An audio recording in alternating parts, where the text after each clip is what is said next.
पाकिस्तान और भारत के तनाव के बीच बड़ी खबर के साथ करते हैं। बता दें कि सीडीएस जनरल अनिल चौहान ने राजनाथ सिंह से मुलाकात की है। रक्षा मंत्री को हालात को लेकर देखिए अपडेट दिए गए हैं। सीडीएस ने मौजूदा स्थिति पर जानकारी दी है। राजनाथ सिंह के आवास पर यह अहम बैठक की गई है, जहां सुरक्षा हालात को लेकर सीडीएस ने ब्रीफिंग दी है। तो देखिए बड़ी खबर आपको हम बता रहे हैं कि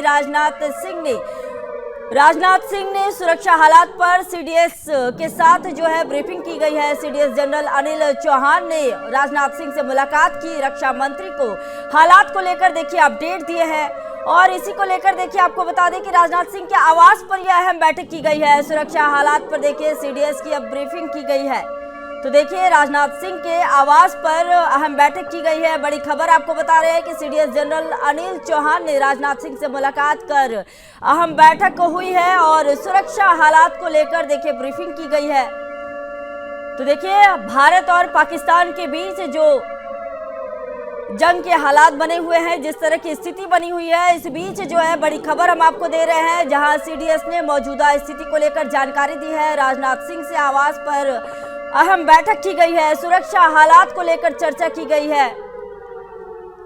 तो देखिए लगातार जो है बैठकों का दौर सुबह से ही चल रहा है। सीडीएस जनरल अनिल चौहान ने राजनाथ सिंह से मुलाकात की। रक्षा मंत्री को सभी हालात को लेकर अपडेट दिया। सीडीएस ने मौजूदा स्थिति को लेकर भी जानकारी दी है। और देखिए इसी बीच जो खबरें आ रही है उसके मुताबिक आपको बता दें कि बैठकों का दौर लगातार जारी है। सीडीएस ने मौजूदा जो स्थिति बनी हुई है उसी को लेकर जो है राजनाथ सिंह के आवास पर अहम बैठक की और सुरक्षा हालात पर अपडेट भी दिए। तो देखिए रक्षा मंत्री को दिए गए हालात को लेकर अपडेट दिए हैं। सीडीएस ने मौजूदा स्थिति पर जानकारी भी दी है। तो देखिए राजनाथ सिंह के आवास पर जो है अहम बैठक की गई और इस बैठक के दौरान जो है सुरक्षा हालात को लेकर ब्रीफिंग की गई है। सीडीएस ने इसकी ब्रीफिंग की है और देखिए आपको बता दें कि सीडीएस जनरल अनिल चौहान ने राजनाथ सिंह से मुलाकात कर पूरे हालात को लेकर अपडेट दी है। तो चलिए एक और बड़ी खबर की ओर रुख करते हैं। बता दें कि सीएम रेखा गुप्ता ने आपात बैठक बुलाई है। सचिवालय में आपात तैयारियों को लेकर समीक्षा बैठक की जा रही है। सभी विभागीयों से बैठक को लेकर तलब किया गया है। सभी बड़े अधिकारी मौजूद है। दोनों के बीच सवा घंटे तक देखिए बैठक चली। आपको बता दें कि पीएम आवास से तो देखिए एक और बड़ी खबर आपको बता रहे हैं। पीएम आवास से अजीत डोभाल निकल चुके हैं। पीएम आवास से एनएसए अजीत डोभाल निकले हैं। दोनों के बीच देखिए बैठकों का दौर जारी है। दोनों के बीच सवा घंटे की बैठक चली है। पीएम मोदी को ताजा हालात को लेकर जानकारी दी गई है। तो देखिए आपको बता दें कि दोनों के बीच सवा घंटे तक बैठक चली है। पीएम आवास से एनएसए अजीत डोभाल निकले। पीएम मोदी और एनएसए अजीत डोभाल पीएम आवास में मोदी से मिले और दोनों के बीच जो है सवा घंटे तक बैठक चली और बैठक के बाद अजीत डोभाल हालात की जानकारी दिए पीएम मोदी को। जो ताजा जानकारी है उसको लेकर अवगत कराया। दोनों के बीच सवा घंटे तक बैठक चली। पीएम आवास से फिलहाल जो है एनएसए अजीत डोभाल निकल चुके हैं। तो देखिए बड़ी खबर आपको बता रहे हैं कि पीएम आवास से एनएसए अजीत डोभाल निकले। सवा घंटे तक दोनों की बैठक चली। दोनों के बीच जो है सवा घंटे तक बैठक चली और देखिए पीएम मोदी को ताजा हालात की जानकारी भी दी गई है। तो हम बड़ी खबर आपको बता रहे हैं कि पीएम मोदी और अजीत डोभाल दोनों के बीच बैठकें चली। इसके बाद सवा घंटे तक यह बैठक चली। पूरी जानकारी दी गई। पीएम आवास से एनएसए अजीत डोभाल निकल चुके हैं और दोनों के बीच बताई जा रही है कि सवा घंटे तक बैठक चली है। पीएम मोदी को ताजा हालात को लेकर जानकारी दी गई है। जिस तरह के हालात बने हुए हैं, जिस तरह से पाकिस्तान लगातार जो है ड्रोन अटैक कर रहा है जगह जगह, तो देखिए इसी को लेकर जो है पीएम आवास में जो है अजीत डोभाल और पीएम मोदी के बीच बैठक चली। पीएम आवास से एनएसए अजीत डोभाल निकल चुके हैं। दोनों के बीच सवा घंटे तक बैठक चली है।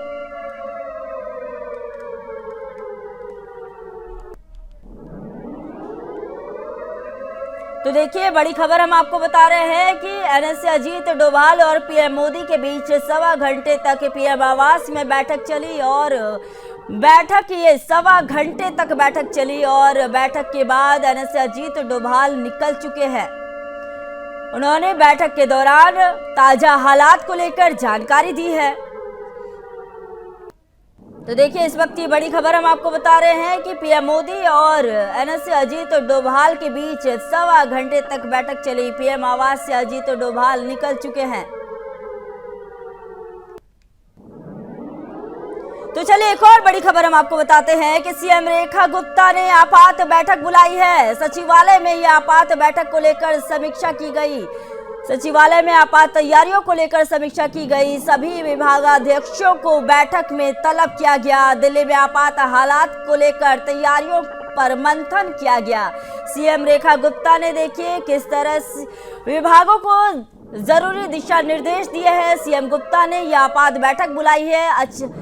तो देखिए, सुबह से ही बैठकों का दौर लगातार जारी है। आप देख सकते हैं कि सीएम रेखा गुप्ता बैठक कर रही हैं। आपात तैयारियों को लेकर समीक्षा की जा रही है। सभी जो तैयारियां हैं उसी को लेकर समीक्षा बैठक बुलाई गई है। आपात हालात की जो है इसको लेकर तैयारी की जा रही है, उस पर मंथन किया जा रहा है, पूरी जानकारी ली जा रही है और जरूरी दिशा निर्देश दिए जा रहे हैं।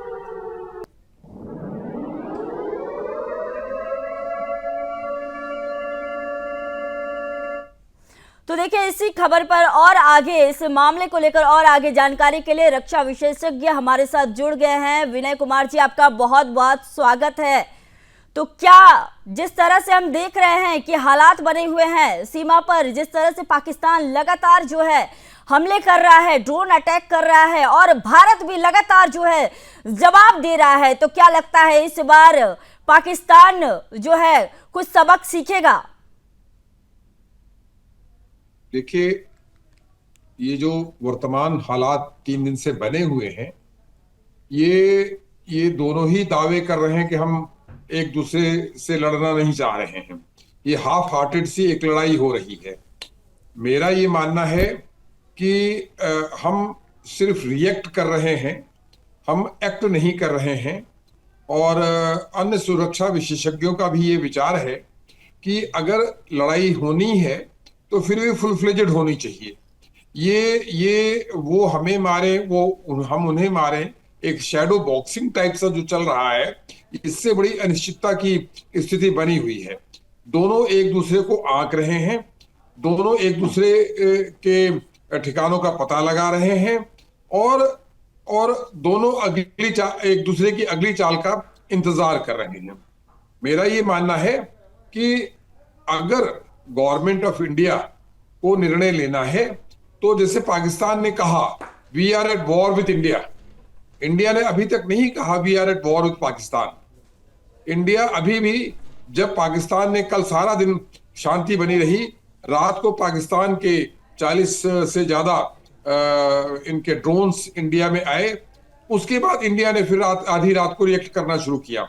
जी हाँ, लगभग देखिए 26 जगह पर जो है ड्रोन अटैक किए गए। कल रात भर जो है ड्रोन अटैक किए गए और साथ ही देखिए कि जो रिहायशी इलाके हैं, रिहायशी इलाकों में ड्रोन अटैक किए जा रहे हैं, नागरिकों को निशाना बनाया जा रहा है। आप यह भी देखिए कि किस तरह से बच्चों को भी निशाना बनाया जा रहा है और साथ ही देखिए दिल्ली की तरफ भी जो है निशाना बनाने की कोशिश की जा रही थी। तो इसका देखिए आगे और हम अंजाम क्या देखेंगे? आखिर पाकिस्तान जिस तरह से हमला कर रहा है तो भारत देखिए उसका जवाब दे रहा है, तो आगे और क्या कुछ हम देखेंगे? मैं ये देख रहा हूं, हम सिर्फ जवाब ही क्यों दे रहे हैं? वो हमें हमला करते हैं, हम उसका जवाब देते हैं। हम हमला पहले क्यों नहीं करते? वो हम दिन भर कल बैठे रहे, ये जो स्वार्म, जो जिसे हम कहते हैं मधुमक्खी के छत्ते की तरह उन्होंने हमारे ऊपर हमला किया, फिर हमने आधी रात को उनके ऊपर एक्ट किया और उनके जो स्ट्रेटेजिक एसेट्स हैं, उनके जो एयरपोर्ट्स हैं, हमने उनको पूरी तरह से तो बर्बाद नहीं हुआ, लेकिन हमने उनको क्षति पहुंचाई। मेरा ये मानना है कि गवर्नमेंट को ये डिसाइड करना है कि हमने आगे बढ़ना है या यहीं तक रहना है। अभी अभी पाकिस्तान के फॉरेन मिनिस्टर का मैसेज फ्लैश हो रहा है कि अगर इंडिया आगे कार्रवाई ना करे तो हम भी कार्रवाई बंद करने को तैयार हैं। तो अगर दोनों ही बार बार यही, तो इससे क्या होता है, सेनाओं का नैतिक बल गिरता है। आपने उनको डिप्लॉय कर रखा है, लेकिन आप उनको इस्तेमाल नहीं कर। कन्वेंशनल वॉर अभी तक शुरू नहीं हुई और शुरू होने की कोई संभावना नजर नहीं आ रही है। जो सैनिक, जो जवान बंकरों में बैठकर इंतजार कर रहा लड़ाई का, वो कब तक इंतजार करेगा? या तो आप लड़ें या आप बात कर लें। आप ना तो लड़ रहे हैं ना ही बात कर रहे हैं। ये जो स्थिति है, सैनिक के दृष्टिकोण से अजीब असमंजस की स्थिति है। वो अटैक करता है। हमारी जितनी न्यूज आती है टीवी पे या हमारे समाचार माध्यमों से कि हमने उनके इतने मार गिराए, हमने उनके इतने बचाव किए, आपने क्या किया?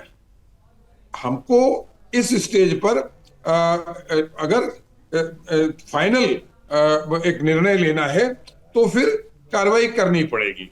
देखिए, अभी तक की अभी थोड़ी जितनी देर लड़ाई पहले ही प्रेस ब्रीफ किया गया और बताया गया कि जो है भारतीय सेना की तरफ से जो है एयर बेस को उड़ाया गया है जहां जहां से हमले किए जा रहे थे। ऐसा नहीं है भारतीय सेना नहीं कर रही है, भारतीय सेना बचाव भी कर रही है और साथ ही भारतीय सेना इस चीज का भी ख्याल रख रही है कि किसी भी तरह से पाकिस्तान के नागरिकों को नुकसान ना पहुंचे। ऐसा देखिए भारतीय सेना प्रमुखों ने भी बोला है कि वो नागरिकों को नुकसान नहीं पहुंचाना चाह रही है। लेकिन देखिए, एक और सवाल यहाँ पर मैं आपसे ये करना चाहूंगी कि जिस तरह से देखिए पाकिस्तान ने ये युद्ध छेड़ा है, तो क्या लगता है कि क्या पाकिस्तान जो है चीन और तुर्की के बहकावे में आकर ये युद्ध छेड़ा है?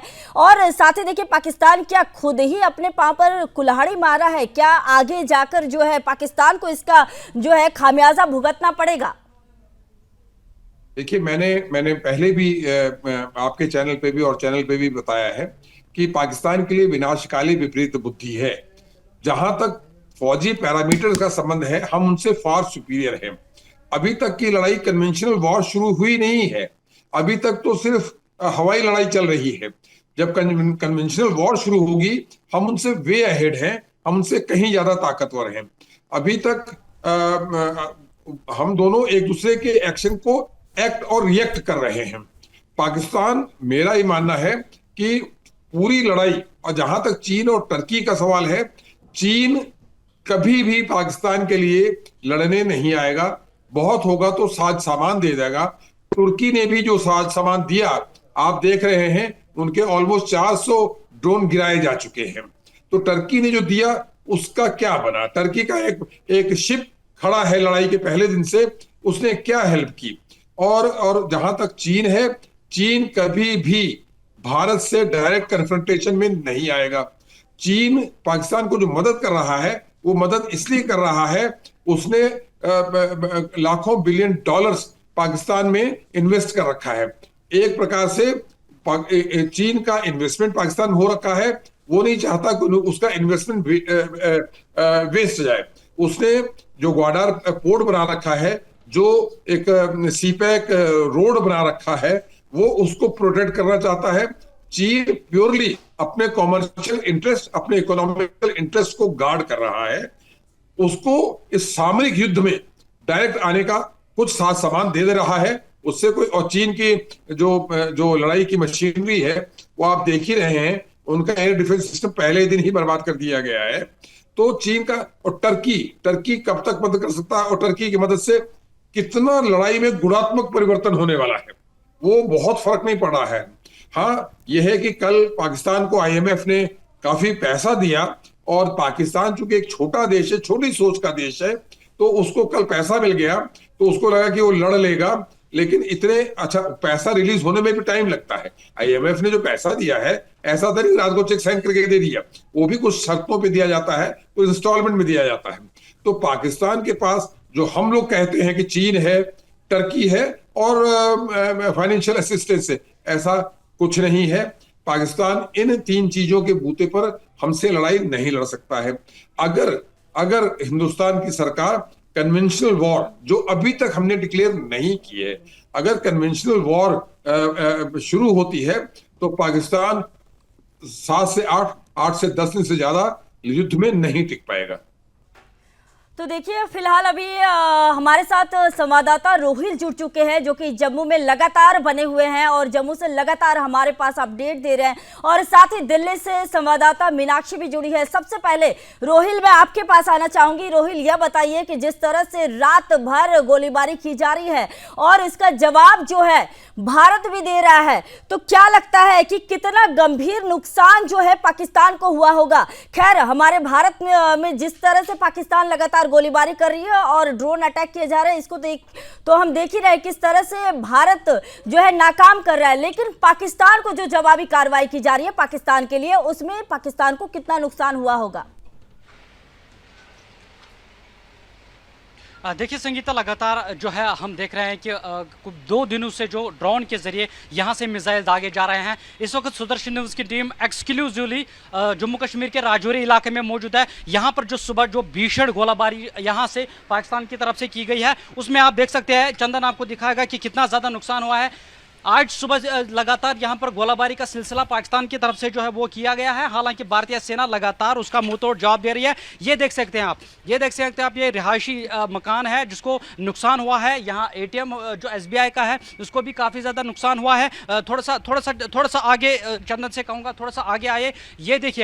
ये देखिए किस तरीके से जो आर्टिलरी शेलिंग वहाँ पर पाकिस्तान की फोर्सेस की तरफ से की जा रही है, कितना ज़्यादा नुकसान जो है यहाँ रिहायशी इलाकों को हुआ है और ख़ास तौर से सिविलियन एरियाज़ को लगातार यहाँ पर टारगेट किया गया है। हालांकि भारतीय सेना का कहना है कि मुंहतोड़ तरीके से उनको जवाब दिया जा रहा है। लेकिन इस वक्त एक्सक्लूसिव हम मौजूद है जम्मू कश्मीर के राजौरी इलाके में, जहाँ पर पूरी तरीके से इस वक्त तबाही देखने को मिल रही है। और यहाँ पर सुबह जो भीषण गोलाबारी वहाँ पाकिस्तान की तरफ से शुरू की गई, उसका भरपूर तरीके से जवाब दिया गया। और इसमें यह जानकारी मिल रही है कि यहाँ 3 लोगों की मौत आज सुबह हो गई है, जिसमें एक एडिशनल डिप्टी कमिश्नर राजौरी है और साथ ही साथ 2 साल की बच्ची है और एक महिला है, उनकी मौत हो गई है। तो दूसरी जानब से जो है काफ़ी ज़्यादा तबाही यहाँ पर हुई है। रिहायशी इलाकों को लगातार टारगेट किया जा रहा है। लेकिन इस वक्त एक और लेटेस्ट जानकारी ये आ रही है कि जम्मू कश्मीर का जो श्रीनगर का इलाका है, डल लेक में कुछ मलबा जो है मिला है। फिलहाल पुलिस की टीम वहाँ पर पहुँची है और ये चेक किया जा रहा है कि किस चीज़ का मलबा है, क्या ये ड्रोन है, क्या ये मिसाइल का मलबा है, वो भी इस वक्त लगातार चेक किया जा रहा है। लेकिन एक बार फिर से ये एक्सक्लूसिव तस्वीर है सुदर्शन टीवी पे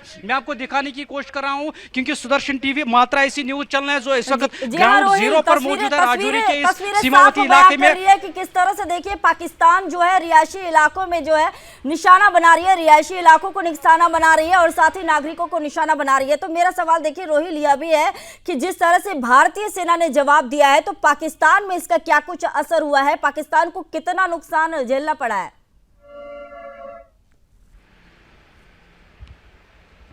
रोहिल, आप तक अगर मेरी आवाज आ रही हो तो चलिए फिलहाल रोहिल तक बाद में रोहिल से कनेक्ट करेंगे। बात कर लेते हैं मीनाक्षी से। मीनाक्षी, रात भर हमने देखा कि किस तरह से जो है हमले हो रहे थे, लगातार पाकिस्तान की तरफ से दिल्ली पर भी हमला करने की कोशिश की गई, लेकिन हमारी सेना ने नेस्तनाबूद कर दिया। तो अभी दिल्ली में क्या स्थिति बनी हुई है, क्या हालात है दिल्ली में सुरक्षा को लेकर, बताइए। बिल्कुल, देखिए ये जो समय है संगीता बहुत चुनौतीपूर्ण है, लेकिन हमारी सरकार जो है, भारत सरकार एकदम तैयार है हर चुनौती के लिए। यहाँ पर जो है दिल्ली की जो मुख्यमंत्री रेखा गुप्ता है, उन्होंने स्वास्थ्य मंत्री पंकज सिंह से जो है आपातकालीन स्थितियों की तैयारी के लिए सचिवालय में सभी चिकित्सा अधीक्षकों के साथ जो है वो बैठक की है। और इस दौरान जो है सीएम ने अस्पतालों को हर स्थिति का सामना करने के लिए तैयार रहने के निर्देश दिए हैं। साथ ही अस्पताल प्रशासन की सुविधाओं का जायजा भी लिया है। और यहाँ पर जो है सीएम ने सरकारी अधिकारियों और कर्मचारियों की छुट्टियां भी रद्द कर दी है, क्योंकि जैसे कि आपने कहा कि कल जो है दिल्ली पर भी हमला करने की कोशिश की गई थी, वो तो हमारी आर्मी ने जो है उस हमले को जो है तुरंत ही उसे जवाब दिया। लेकिन फिर भी जो है यहाँ पर अभी मंत्री वो अलर्ट हो गए अपने अपने मंत्रालय को लेकर। यहाँ पर सभी ने अपनी बैठक की जायजा लिया है कि किसी तरह की अगर ऐसी स्थिति बनती है, कोई भी जो है कमी ना रहे। और यहाँ पर सीएम ने, जो दिल्ली की सीएम है, उन्होंने कहा है कि हमारे सरकारी अस्पताल किसी स्थिति के लिए तैयार है। हमने सभी एमडीओ को जो है वो आमंत्रित कर दिया और अपडेट भी जो है यहाँ पर सीएम ने ले लिया है। और स्टाफ और दवाइयों की किसी भी कमी का अपडेट जो है वो तुरंत सरकार को दिया जाए अगर ऐसी कोई स्थिति होती है। तो यहाँ पर हाई लेवल पर जो है वो बैठक ली गई है। दिल्ली की पूरी स्वास्थ्य व्यवस्था पर आज जो है उन्होंने बैठक की है। इसके अलावा जो युद्ध की स्थिति है, हालातों को देखते हुए केंद्रीय स्वास्थ्य मंत्री जेपी नड्डा ने भी स्वास्थ्य विभाग के अधिकारियों के साथ बैठक की है। बैठक के बाद केंद्र सरकार के सभी अस्पतालों और सफदरजंग, एम्स, मौलाना आजाद मेडिकल, जितने भी बड़े बड़े हॉस्पिटल्स हैं, उनके नर्सिंग कर्मचारियों में पैरा मेडिकल की छुट्टियां भी जो है वो तत्काल रद्द कर दी गई है। यही कहा जा रहा है कि केंद्र सरकार के अन्य विभागों के जो अधिकारी हैं, उनकी जो है अब उन्हें अलर्ट रहना है, अलर्ट रहने के लिए कह दिया गया है। और अगर बात करें केंद्रीय मंत्री मनोहर लाल खट्टर की, तो ठीक है मीनाक्षी, बहुत बहुत धन्यवाद। एक आप इसी तरह देखिए खबरों को लेकर बने रहिए, क्या कुछ अपडेट है उसको लेकर बने रहिए, पूरी तरह से अपडेट रहिए। अब मैं आती हूँ विनय जी, आपके पास आती हूँ। मेरा सवाल देखिए अगला यह है कि देखिए हिंदुस्तान कभी नहीं चाहता था कि युद्ध हो, लेकिन पहले हमला पहलगाम पर हुआ, आतंकियों ने सीधे धर्म पूछकर गोली मारी। हमने देखा कि किस तरह से 26 मासूमों की जान गई, जिसका देखिए बदला ऑपरेशन सिंदूर के नाम पर लिया गया और आतंकियों के ठिकानों को नुकसान पहुंचाया गया। लेकिन आप देखिए पाकिस्तान की तरफ से, देखिए पाकिस्तान के जो बड़े बड़े अधिकारी हैं, जो पाकिस्तान के जो सेना प्रमुख है, वो उनके जनाजे में जाते हैं, आंसू बहाते हैं और उसके बाद देखिए आंसू तो बहाते हैं और साथ ही देखिए युद्ध छेड़ दी जाती है। अब जो हालात है, जो हम देख रहे हैं कि किस तरह से भारत के जगह जगह किस तरह से ड्रोन अटैक हो रहा है और ड्रोन से हमला किया जा रहा है, मिसाइल से हमला किया जा रहा है, तो पाकिस्तान की जो स्थिति है, पाकिस्तान की जो मनोदशा है, वो हम समझ रहे हैं। तो इस पर आपका क्या कुछ कहना है विनय जी? देखिए, मेरा बड़ा सिंपल सा एक सैनिक के नाते मेरा जो दृष्टिकोण है। विनय जी आपका कैमरा ऑफ हो गया है, आप कैमरा अपना ऑन कर ले।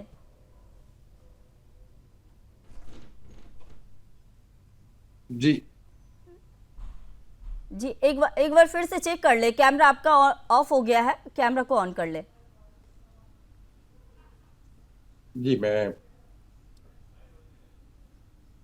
जी विनय जी, ठीक है, चलिए एक बार फिर से रोहिल के पास चलते हैं। तो रोहिल, क्या आपको मेरी आवाज आ रही है? रोहिल, आपको मेरी आवाज आ रही है? जी रोहिल, ये बताइए कि जिस तरह से पाकिस्तान जो है रिहायशी इलाकों को निशाना बना रहा है, रिहायशी इलाकों में जो है लगातार जो है हमले कर रहे हैं, तो इसके बाद जो है भारत की तरफ से जो जवाब दिया जा रहा है, इस जवाब में पाकिस्तान को कितना नुकसान हुआ है? देखिए, जैसा कि लगातार जो है पाकिस्तान की तरफ से वहाँ से गोलाबारी की जा रही है, लेकिन जवाबी कार्रवाई जिस प्रकार से यहाँ से की जा रही है भारतीय सेना की तरफ से, या बीएसएफ की बात करें या वायुसेना की बात करें, तो उनकी तरफ से भी लगातार जवाबी कार्रवाई जो है वो की जा रही है। लेकिन वहाँ पर ये आज सुबह मुझे जानकारी मिला है कि बीएसएफ ने इस राजौरी सेक्टर के LOC इलाके में पाकिस्तान को मुंहतोड़ जवाब दिया है, जिसमें कहा जा रहा है कि पाकिस्तान को काफ़ी ज़्यादा नुकसान हुआ है, उनके बहुत सारे बंकर जो है उनको तबाह कर दिया गया है। लेकिन दूसरी जानब से अभी ये ताज़ा जानकारी आ रही है कि श्रीनगर में और कुछ ब्लास्ट जो है वो सुनाई दिए गए हैं, जिसके बाद लगातार अलर्ट मोड पे सिक्योरिटी इस वक्त नजर आ रही है। श्रीनगर से ये बड़ी खबर इस वक्त मेरे पास आ रही है कि 2 और ब्लास्ट वहां पर सुनाई दिए गए हैं।